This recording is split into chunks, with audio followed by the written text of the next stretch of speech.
Poonam, All thank you right. for joining today's meeting. How are you? Hi, I'm doing good. How are you doing? I'm doing So, fantastic. I'm doing fantastic.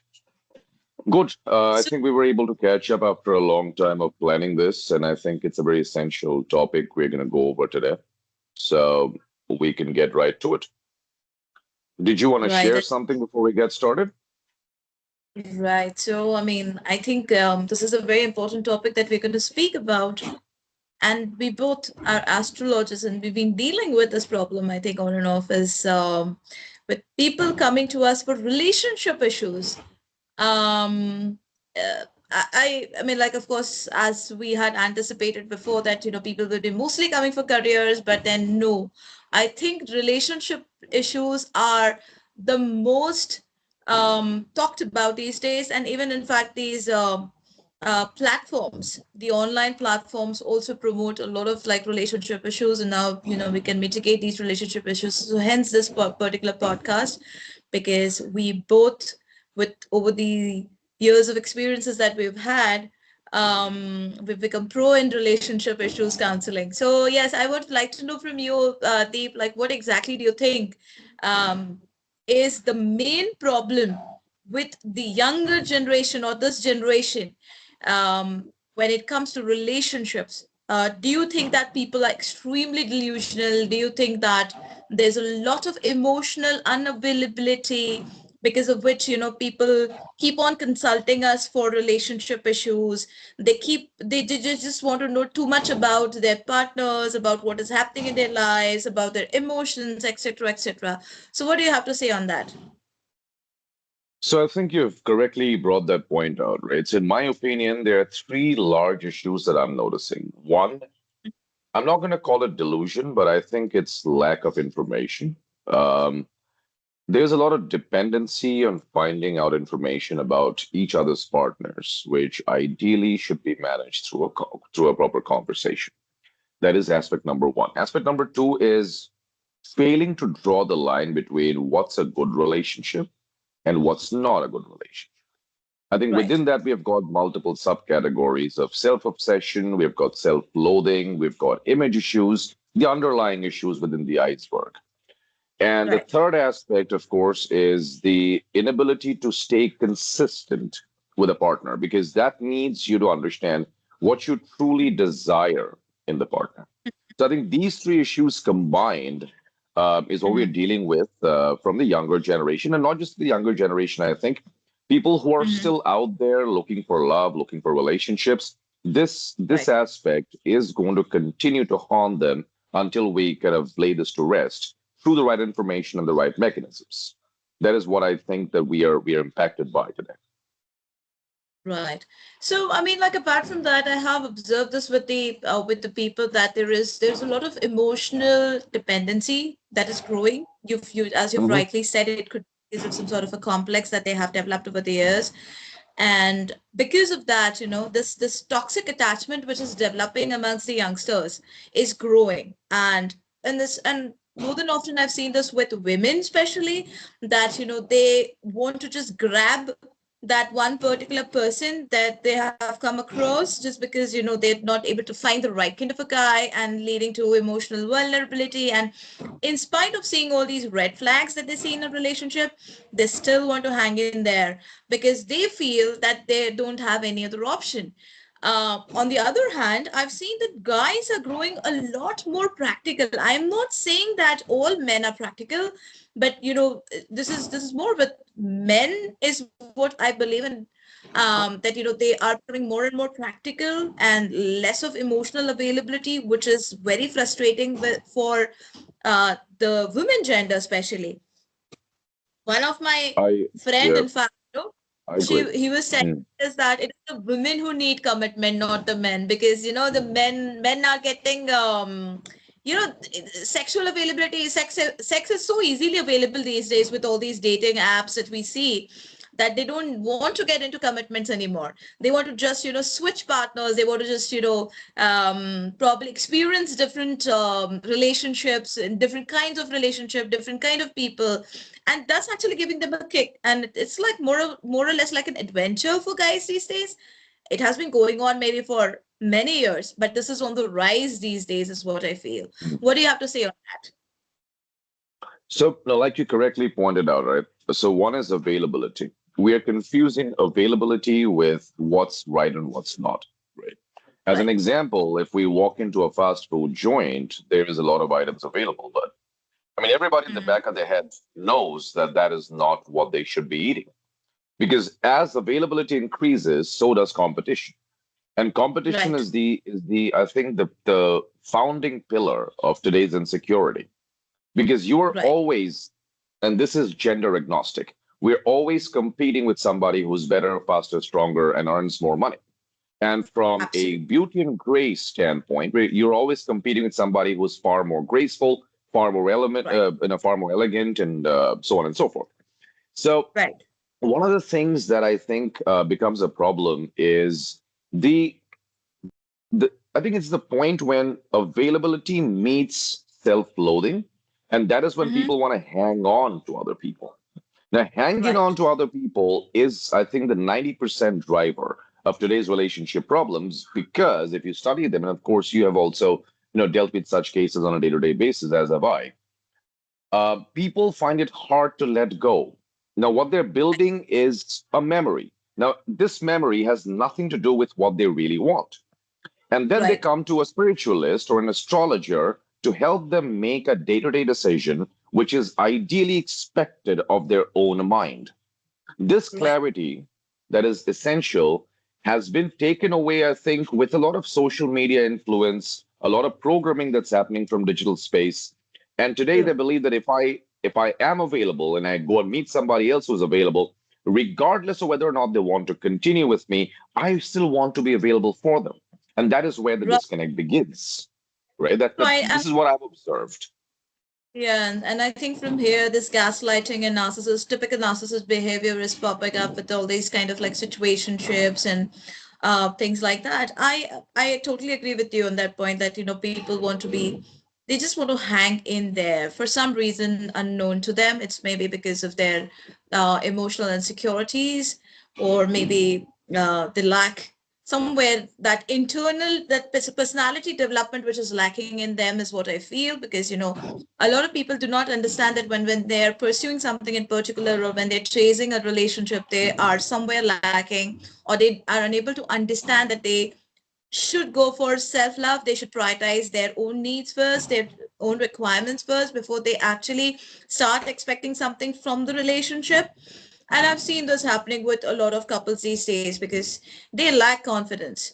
They kind of like do not know what they want. Okay. And even if they don't see a future, they just want to hang in there, because somewhere it is meeting their emotional need or physical need or whatever, but it's just there. And then when they end up in being in a toxic situation, they come to an astrologer to seek answers, even though they are already aware of the answers. They're just looking for validation from us, is what I feel. And they want to listen, or they want Absolutely. to hear things. Yes, they want to listen and hear the things that their heart wants Mm. to listen to. Yeah, and that's actually a problem with today's generation, or with the people in relationships these days. What do you have to say about people who are trapped in toxicity? Okay, but they do not know how to come out of it, because I've seen a lot of people struggling to come out from their exes, because this is one thing you might have even faced on these platforms, on these online platforms, that people keep asking about their exes. When is my ex going to come back? Is this person going to contact me again or not? Why is there so much of an addiction, or like, why do people want to go back to their exes time and again? What could be the reason? So I think the answer to this needs to be spread across three different areas, right? So one is the Mm-hmm. mistake with today's generation is, if you look at the Maslow's hierarchy of needs, they want to reach the top of the pyramid when their basic functional requirements are not met. That is aspect number one. The Right. second aspect is people like toxicity. I know it's a very strong statement, but people like toxicity because it gives them a chance to Sure. reframe. Now, Yes. Yes. reframing is the base of all hypnosis, and we live in a state of trance. I think anybody in a relationship is in a state of Right. trance as well. So, when they're able to play the pain back, it Mm-hmm. gives them pleasure, right? Right. And any ex that has walked away from them has harnessed that fear of abandonment so much that they now want to cling on to it because this is just like food from the refrigerator from 10 days Right. ago, which may still be edible, but not Right. healthy. Correct. Now, if they want to move on to somebody else, what they're actually looking for is somebody who can propel their sense of abandonment, but a new alliance is that of attachment. Therefore, Right. they're unable to move on to somebody new because they have the good side to show, because that's what's expected in the initial courtship phase anyway. But what they're looking Right. for is sorrow, misery. So Right. obviously, just to feed that sorrow, they want to Right. hang on to a past memory, and the person may have nothing to do with their reality at this stage and may never come back to them. Absolutely. Absolutely. So I kind of like, because I've been into energies for a very long time, and I kind of like feel that when you have that negative element about you, when you have the toxicity within you, you kind of like want to get attracted, and like you would like to indulge more with somebody who is more toxic than you, is what I feel. Um, yes, I mean, like that human tendency to wanting to heal the person. I don't know why this is coming up, or why people wanting to heal the other person. For God's sake, you're not somebody's mother or father. Okay, you don't need to heal somebody. Okay, and and one thing is what I have believed in is, you should not date somebody with baggages. Okay, that is something which is very important for the new generation to understand, that you should not date somebody with baggages. If somebody is carrying baggages, then there are chances that this person will completely shut himself off from emotions. Okay, so of course we all are carrying some sort of like exes and pasts and traumas and etc etc, but it is very important that you cleanse yourself, and when you move to the next relationship, you should go with an open mind. And Absolutely. by the time you move to a next relationship, you should be like completely out from your exes, completely out. And the most important part is that you need to cleanse the toxicity within you, so that you stop attracting toxic people in your life. You stop attracting the aggressive people in your life. I've seen a lot of women, in fact, Deep, I was wanting to discuss this with you. I've seen a lot of women, they've been abused, they've been beaten up, they've been with boyfriends who are drug addicts and alcoholics, and they still want to go back to them again and again and again. They again get beaten up, they again get, depleted there, they'll again come and consult you. And I've seen this frequently with people, very frequently with people, in spite of knowing the fact that they are in a toxic relationship, and the person might be extremely toxic or not worth pursuing, they still would like to go back to these people. I don't know what's the kick. I don't know why people cannot think intelligently, where there is, of course, I understand that emotions can be overpowering and overwhelming at times, but you also need that intellect to understand and draw a line, what is meant for you and what is not. And frequently I've seen people going back to their exes, even in fact, in spite of them like being dumped from time to time. So firstly, people, we need to understand that you're not somebody's option. Prioritize yourself. You are not somebody's option. If you are being dumped for somebody else, then you should not go back to that person. And this is not something that we as coaches need to explain you. This is something that should come from your core. You're not somebody's option. Prioritize yourself. Your self-respect should be your priority. And this has nothing to do with ego. This is the self-respect is should be your it should be your priority in every way, in every possible way. So please do not Right. go back to your ex if you've been treated bad. That is not Hmm. something that you're meant for. Yes, Deep, what do you have to say about that? What kind of a message that you would like to give to our people? Um, So I think for a situation like this, and this I'm basing off of the several people that I train on law of attraction, but so do you. And there's yeah, always that question that says, why am I unable to attract my soul partner? Now, soul right, partner, I think, as a term is misconstrued. It is not the right partner. It's not the right terminology. You cannot attract right, a soul partner. What you can attract correct, is a partner, right? Who you Right. get to know over time, etc. Right. And if you apply the concepts of NLP, right, all the Mhm. anchors that have been the most prominent in people is what they will seek resonance and recency bias for. As an Mhm. example, if I was told off at a public speaking event 15 years ago, I will still go to a public speaking event, and if my mind is untrained, I will look for the slightest sign of somebody Mhm. looking at me, which is equivalent to that person telling me off. In reality, is that relevant or accurate? It's not. So Correct. when the younger generation now is looking for relationships, everybody who is hearing us right now, and just for everybody's knowledge, it is not a professionally done podcast because it's an exchange of knowledge, right? So Right. you need to understand that when you go about seeking love, you cannot confuse emotion with habit because it is the habit that gets people stuck in a loop. And if Right. people take some time and reflect on the relationships they've had until this point Yep. in time, there's always a pattern. There's always a pattern which is either toxic or non toxic, and that pattern will keep repeating unless they're Correct. able to let go of this anchor and replace it with something stronger. So, like I keep saying, the easiest Right. way to make a line appear shorter is by sketching a longer line beside it, Right. not by walking Absolutely. away from it. Right. Absolutely. I agree with you totally on that. I mean, like it's a kind of a thing with people that, when they think about soulmates or when they think about twin flames, again, this one term, which is very frequently used is soulmate and twin flame, which I Twin don't flame, think yeah. people understand. And it's very Mm, mm. frequently used. Not every relationship, which is a runner and a chaser, is a twin flame relationship. Not every Yep, relationship which is giving you pain is a karmic relationship. Not every relationship that you think internally is a soulmate relationship is a soulmate relationship. Relationship should be like smooth flowing, is what I feel. And if you are holding on to something and creating boundaries in your mind, you will never be able to manifest a soulmate.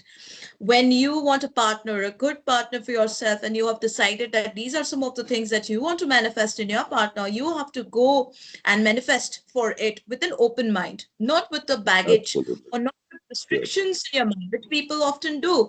That I want a soulmate like this, I want a soul partner like that. But this is not how you manifest a partner.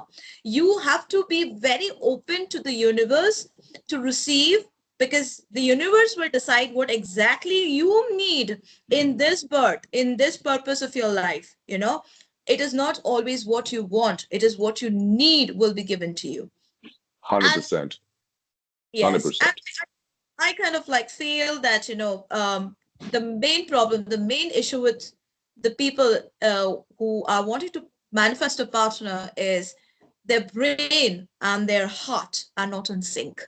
You know, um, a soul already knows what is required, what is the requirement of the soul, what is needed for the soul, to manifest in the form of a divine being or divine partner. Okay, but people, because they've met somebody maybe in the past who they are still attracted to or they're infatuated to, and they will keep comparing that person in the next partner. I've seen this comparison also happening quite often. If my ex was like this, my next partner should be like that. Or if I'm meeting a new person, Yeah. I'll try to look for my ex in my partner, the next partner. This is also a major, major hindrance, is what I feel, because you are again creating a boundary, a restriction in your mind.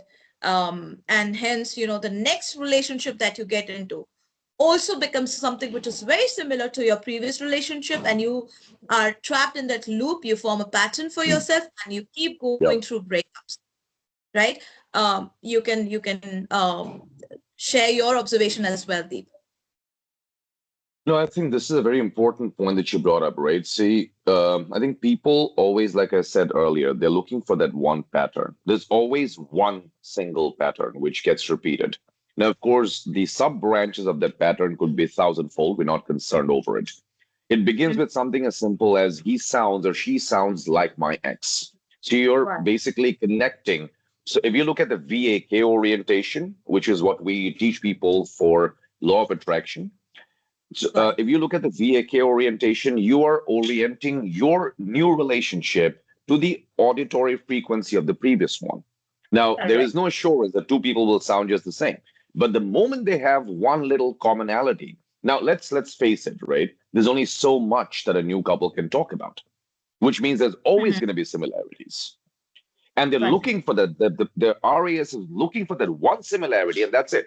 He sounds like my ex. She sounds like my ex. Now, this person may have no desire to be in a relationship, and this is when the drift starts. Because, like you pointed out, there's going to be a chaser and somebody doing the chasing, and the person being chased. The person being chased doesn't want to be in a relationship, but the person doing the chasing now is able to resonate with this person's auditory frequency as the previous relationship's Correct. auditory frequency. As a result, this loop continues and now it becomes toxic because this person will want to avoid them and they're constantly pushing themselves towards them. As a result, there's going to be Correct. toxicity. There could be violence. There could be brutal aggression. There could be verbal Correct. aggression, etc. But for people to understand what a relationship truly does, I think, Poonam, there's a very important, and I brought this up with a fair few of my clients as well. I'm pretty sure so have you. I've asked them Mm-hmm. to define the word emotion, Mm-hmm. and there's silence. Because what Yeah. mainstream media has taught people to be under the category of emotion is not exactly emotion, those are emotional responses or reactions. So they're Exactly. looking at Correct. the effect as the cause, but not the cause as the cause. This is what I've Correct. figured from talking to well the new generation. Correct. Absolutely. I agree with you. Emotional responses is, I believe, this is something which has been frequently happening with uh, couples, and especially women again, because I'll come back to the women more because I've been dealing with a lot of women clients. And these women clients, they expect that their partners would behave in a certain manner to show emotions. Okay. And on the other hand, the guy says that my action speaks it all. I don't need to be vocal about my emotions. I don't have to always keep saying that I love you, or I don't have to keep on, showing it in a different way, or like the way you want it. But with women, I think especially, they want the man to behave or function in a manner they want emotionally. We need to understand this, that men and women are made very differently. Women by default are very emotional. They're like sponge. They absorb the energy. But on the other Yep. hand, the men, they are the providers and the protectors. Their way of showing emotions would be completely different from a woman. A man can be extremely good in bed, for example. He might show his emotions in the bed because he is a sexual being. He comes to a partner to relax. And for a lot of men, um, relaxation through sex and love is a process of healing. For a lot of men, this is happening. But for a woman, they want more emotions first, and then they will plunge into a sexual activity. But it's becoming vice versa these days. I think because of the more of the masculinity coming to women, and that equation is changing between a man and a woman when they are like very vocal and open about their needs and requirements versus emotions. um, but I still feel that women are more emotionally dependent as compared to men in a few factors. Men can also be emotionally attached to the woman, but his way of showing the emotion can be totally different. And that is 100%. where, yeah, that is where actually the Mhm. problem is popping up with the younger generation, because the Mhm. expectations is different, two different things. And because it's not meeting intelligence, people are Mhm. somewhere getting emotionally more and more disturbed. And because of the lack of patience, maybe in a relationship, or the lack of efforts in the relationship, um, No, I and because totally of agree easy with you, right? availability of, And also, if you yes, look at and the that's why. social circle, right? When Mm, I mean, how many times have you seen happy people gather like a massive crowd? It's always the sad ones that gather the crowd because people bond over sadness, which is how right, right, mainstream right. media works, right? Now, I think Absolutely. there's a sense of glory. that has come into people's heads that if my relationship is normal, if we don't argue, we have a problem. It is just the opposite. A good relationship does not need arguments because then you can deal with silence and conversations alike. But Now, I which have relationship so not have arguments, Deep? Every relationship will have arguments, is what I feel. And it's healthy to argue also. Sometimes, that conflict is important to bring it two is people healthy to together. argue. I totally agree with you, Poonam, but looking for an argument is unhealthy. No, unnecessarily looking for an argument might be a problem, which, yes, I agree with you. So like you Unnecessary said, a few, patience. a lot of women, right? I mean, most of my clients are middle-aged women and obviously some younger adults as well. Right. They believe that if my partner is not arguing with me, he has lost interest in me or she has lost interest in me. That is actually inaccurate. So I have to now explain to them that DNA is built for just two purposes. You either procreate or you survive, right? Right. So if your instinct is to fight, you're activating threat response in the body, which is beyond your understanding. Now, threat Mm-hmm. response will do everything for you apart from building a nice relationship which is devoid of arguments, because arguments are a way of showing affection, is what the mainstream hashtag has become.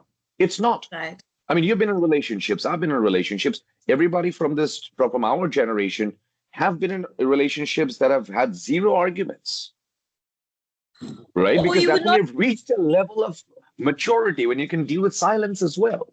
But today, Yes. silence is looked down upon. Why are you not talking to me? I may choose to not Right. engage, right? So Yes. Yes. understanding the emotional drivers in both genders, and I think this brings me to one of my favorite topics. I think gender qualities have started to get very confused over time. And this statement of mine is specifically for men right now.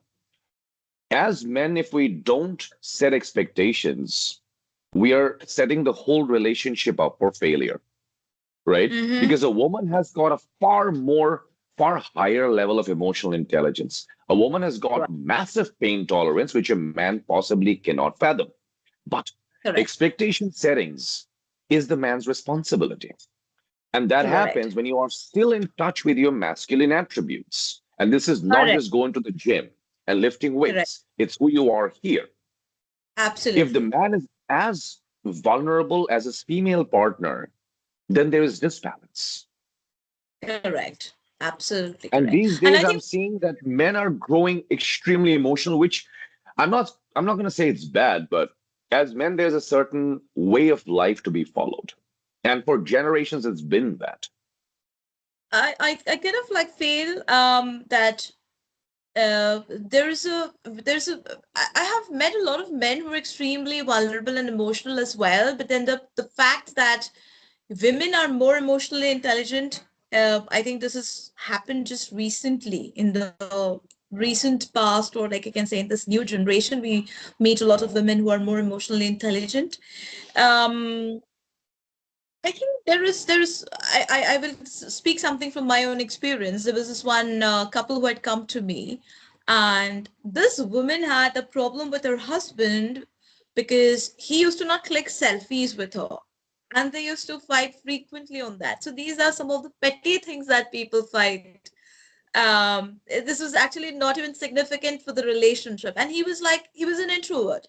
The guy was an introvert. He was not really very open to come out in the public, click pictures with his wife. And like, he didn't like the social media thing that much. But, the wife was constantly, she was, she was like pestering this husband to click pictures, which is a very unfair Hmm. thing to Hmm. do. A lot of women, I think, they do that very often these days. One more thing is, again, I'll speak from my experience. So this guy was a very close person. He was very close. He was very busy the entire day. He used to work, work, work, work, work. So he hardly got time to speak to his wife the whole day, the entire day. Hmm. But when he used Hmm. to go back Hmm. home, this is what the guy is telling me. When I used to go back home to my wife, I used to give her 100%, like 3 to 4 hours. But this wife, she's continuously complaining that the husband is not communicating. He he fails to communicate. He doesn't call me up the entire day. He doesn't speak to me. There's a lack of communication. So this is again a very important point. The lack of communication in couples. Okay, how important do you think communication is in a relationship? Because I've seen this is one of the major issues that couples face, especially in a new relationship or in an old relationship Mm, as well, but in or in a new relationship, that if there is a gap in communication, then the mm. relationship might just fall. So what do you have to say about it? I think this is the foundation for every relationship, be it Correct. romantic or be it business, right? And to add to the examples which you have quoted, a few others that I have personally seen are the following. My Mm-hmm. partner does not communicate with me, so I think that they're cheating, Mm-hmm. right? My partner does Right. not communicate with me. I don't think they're appreciating me enough, therefore they're cheating, right? Right. Third is my partner never tells me how beautiful I am, and that is a problem for me. Now, from all of these examples, there are two major things to be understood. One is the core matter in itself and how we are correlating it with the easiest available pain. The pain is that of cheating. Why? Why is that the case? You log on to any OTT, pick up any random title, they will always show that the man is cheating.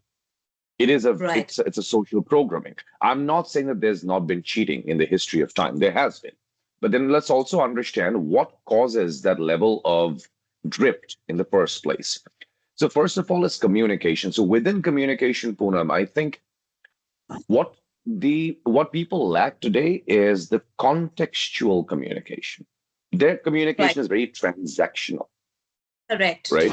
Not many couples, and I've counseled just about, I finished counseling my 10th couple just this month alone. They've been Okay. married for 5+ years. The Right. longest being 5+ years. They still Right. don't understand when the other person needs or appreciates silence. A. Hmm? B. Their own fears are projected onto the so called communication. As an example, if somebody is constantly seeking validation, which is appreciation, Right. scientifically, it's just validation. So if you look down at their charts and look down at their personality, they have a Correct. deep issue with self-loathing. Their own image is not positive in their head. So no matter how Correct. much of reinforcement comes Hmm. to them from their partner, if the partner overdoes it, then it becomes he's trying to flatter me, he's lying to me. If he does Correct. not do it, he's cheating. Now, in this context, where does the partner begin? Where does the partner end? Right? Correct. And how much of that communication is driven by your own fears? If I have been dumped before, anytime my partner goes on a work visit or maybe to well travels countries, the first thing I will think about is he's with somebody else or she's with somebody else. Feeling. This is Yeah. just a thought, A and this social. thought now gets amplified. The Hmm. next time the guy calls and says, "Hey, how are you doing?" Oh, you barely had time to call me. Maybe the guy was genuinely busy. Do you really Right. understand your partner? And the bigger question I think I wanted to get into this with you is the anatomy of cheating, right? So Hmm. within communication, one of the biggest things I've realized while talking to couples is they have not even expressed their sexual orientation or sexual inclinations to each other. Absolutely. How on earth can they have a decent bedroom life? They cannot because It they're is looking for something else independently. They're delivering what's socially acceptable, and neither of correct. them is actually enjoying it.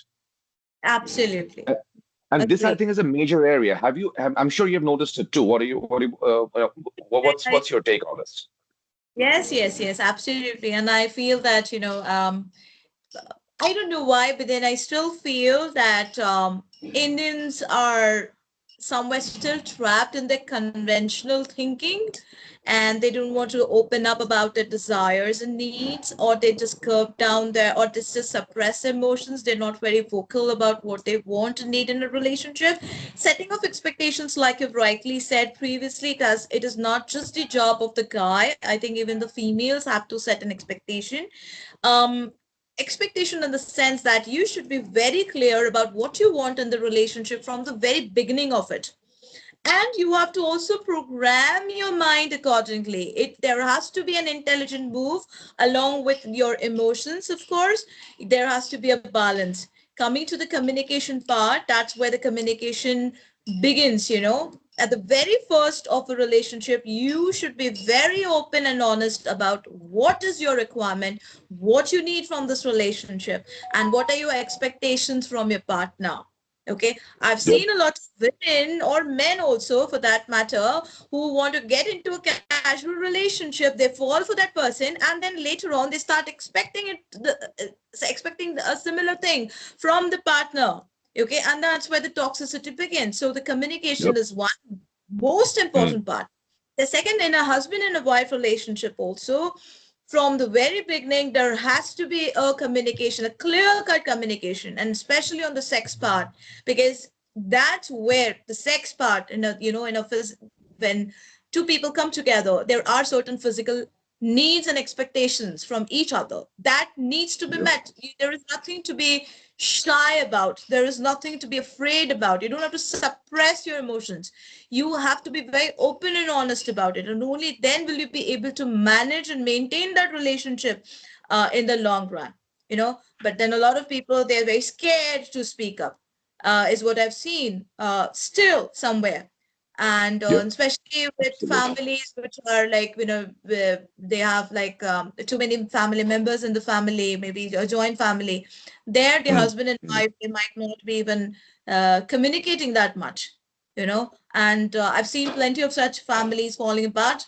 I've seen a lot of divorces also. I've been speaking to a lot of couples who are undergoing divorces because of the lack of communication, because the husband was not able to meet the expectation of the wife, and the wife was expecting that Yep. this male or this husband would compliment her every day, or take her out every day, or like speak something nice, lovey-dovey. I'm going to end this discussion with a very practical note here, that um, emotions, they change. Love changes. Okay. What remains is the companionship and the comfort that you give to each other. And that comes with clear and honest communication.